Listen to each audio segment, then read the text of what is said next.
আসসালামু আলাইকুম। আমরা আজকে অ্যাডোবি ফটোশপ CS6 এর প্রথম আজকে শুরু করছি। আমি মোহাম্মদ শিহাবুদ্দিন। বাংলা টিউটোরিয়ালে আপনাদেরকে স্বাগতম।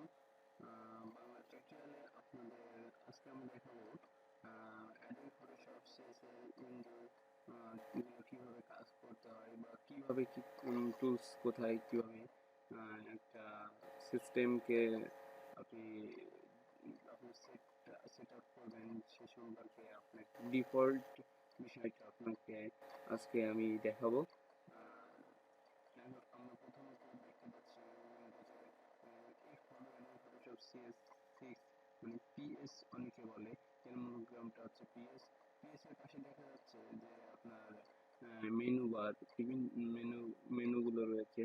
মেনুর ভিতরে অনেক ফাংশন রয়েছে, file, edit image, layer type etcetera, Windows, তারপর ফিল্টার, বেবি ফিল্টারের ভিতরে অনেক কাজ। ফিল্টার আমরা এই ধাপে ধাপে ক্রমানুসারে আমরা এগুলো সম্পর্কে সবগুলো সম্পর্কে জানবো। এই পাশে দেখতে পাচ্ছি এটা হচ্ছে আমরা টুলস বার হিসেবে ব্যবহার করি। টুলস বারকে আপনি বিভিন্ন সাইজে সাজিয়ে রাখতে পারেন। এটা আমি নিচে বা আমার সাইজ অনুযায়ী আমি করে রাখতে পারি। এখানে ক্লিক করে ডবল ক্লিক করলে বা আপনি এটা এভাবে ফুল সাজিয়ে রাখলেন, সেটা আপনার ইচ্ছা মতো আপনি সাজিয়ে রাখতে পারবেন। আপনি এখানে মেনু বার গুলোর নাম বা শর্টকাট কি মুখস্থ, এটা মুখস্থ করা লাগে না, অটোমেটিক্যালি কাজ করতে করতে শিখতে শিখতে হয়ে যায়। আপনি যদি রাইট বাটন ক্লিক করেন তাহলে একটা একটা টুলস বারের ভিতরে যতগুলো টুলস আছে, যতগুলো টুলসে কাজ করতে হবে মানে দেখা যায়। বা তার পাশে দেখেন এই যে rectangle marking tools, M M দ্বারা কিন্তু আমি এই মার্কিং টুলসকে কমান্ড করতে পারি শর্টকাট সিস্টেম। এটা যেমন এখানে মুভ টুলস, বা আমি এই টুলস এর উপরে যদি নিয়ে যাই তাহলে আমাকে দেখাচ্ছে মুভ টুলস ব্র্যাকেটে ভি, তার মানে ভিটা হচ্ছে আপনার এর শর্টকাট যেটা বলা যায়। তারপরে এই যে প্রতিটা টুলসের উপরে নিয়ে গেলে, প্রতিটা সাইজের সিস্টেমের উপরে নিয়ে গেলে কিন্তু আমাকে ঠিক আমার কমান্ড দেখাচ্ছে। আর প্রত্যেক টুলস সিলেক্ট করে উইন্ডোগুলো আমরা এখানে দেখতে পাচ্ছি এই যে মেনু বারের নিচে আমি যেটা ক্লিক করেছি সেটা উইন্ডো এখানে তৈরি হয়ে যাচ্ছে অটোমেটিক্যালি। আমি যেটা ক্লিক করবো, যেটা যেমন ধরনের যে ধরনের উইন্ডো দরকার আমার, ঠিক সেই ধরনের উইন্ডো তৈরি হয়ে যাচ্ছে।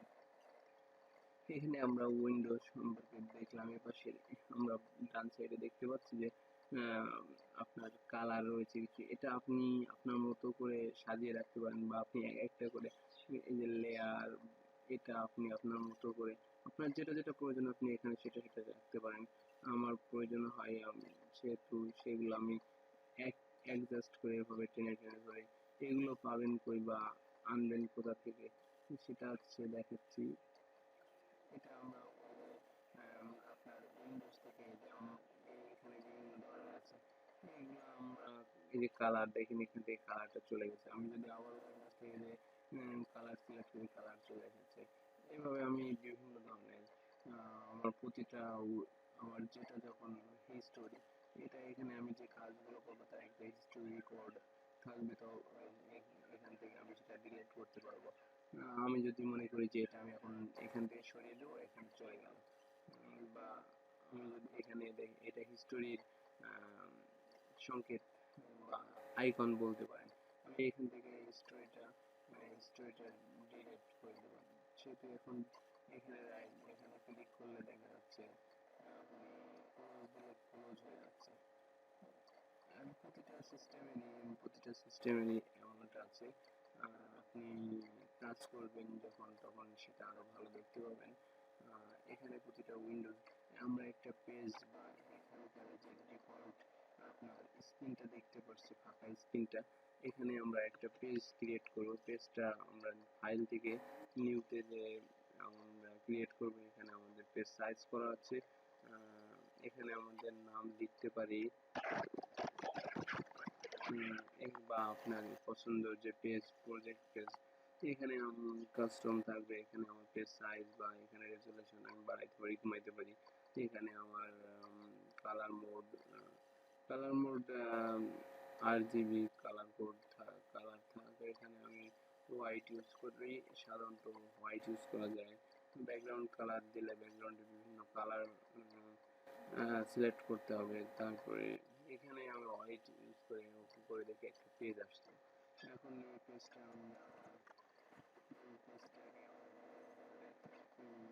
পেজের ভিতরে বিভিন্ন কাজ করতে পারি, বা এই সাইডে যদি আমরা রাইট বাটন করি, হচ্ছে এখানে ডিফল্ট লেখা আছে, ব্ল্যাক দিলাম, ব্ল্যাক হলো, ডার্ক দিলাম, বিভিন্ন রকম কাস্টম কালার বা সিলেট সিলেট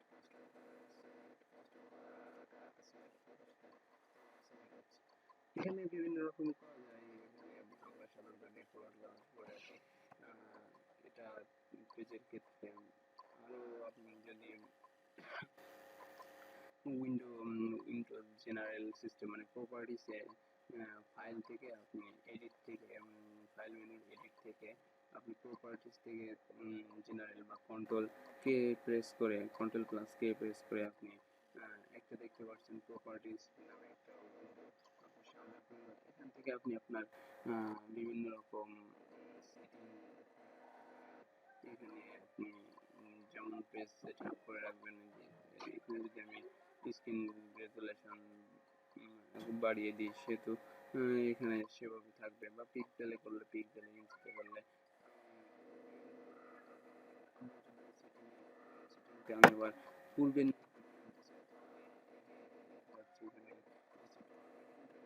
পূর্বের না ফিরে আসলে আমি স্টোরিতে ক্লিক করলে এখানে স্টোরি বাটন সিলেক্ট করে এভাবে বিভিন্ন রকম আমি এখানে রাখতে পারি। আমি যেটা খুশি মানে এখান থেকে আমরা সেটিংগুলো করতে পারি।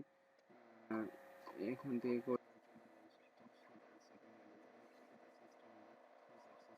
এখানে ক্লিক করলে দেখা যাবে প্রতিটা সিস্টেমেরই যখন আমরা কাজ করবো তখন তার রিসেট সিস্টেম থাকবে। এভাবে আমরা প্রতিটা সিস্টেমকে পূর্বের ন্যায় ফিরিয়ে আনতে পারি। যে একটা সিস্টেম ক্রিয়েটিভ করে ফেলেছি, এখন পূর্বের ন্যায় ফিরিয়ে আনা যাবে। এটা আমি যদি মনে করি যে আমার এই উইন্ডোর কোনো প্রবলেম, মানে আমি চেঞ্জ করে ফেলেছি, পূর্বের ন্যায় ফিরে আসবে, এখানে ক্লিক করে রিসেট আসছে, সিস্টেম পূর্বের ন্যায় ফিরে আসবে। এখানে সেক্ষেত্রে আমরা বিভিন্ন রকম টুলসের কাজ করে যখন তখন সাধারণত এটা করা হয়। টুলসের কাজ আমরা পরবর্তীতে আজকে পর্যন্ত পরবর্তীতে আমরা বিভিন্ন টুলসের কাজ সম্পর্কে ধারণা দিব।